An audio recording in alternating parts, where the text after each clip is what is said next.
என் ஆண்டவர் எல்லாவற்றையும் முன்னறிந்து அவர் முன் அறிவிக்கிறார்.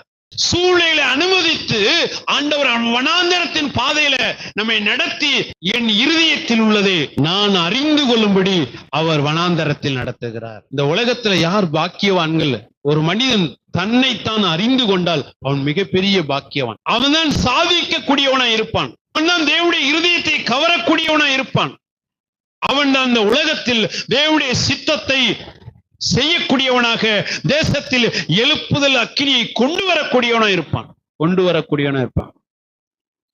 நம்ம இருதயத்தில் உள்ளதை அறிந்து கொள்ளும் போது நம்ம சூழ்நிலையை குற்றப்படுத்த மாட்டோம், தேவனை குற்றப்படுத்த மாட்டோம், மனிதர்களை குற்றப்பட மாட்டோம், சூழ்ந்து இருக்கிறவங்களை குற்றப்படுத்த மாட்டோம். யாரை குற்றப்படுத்துவான்?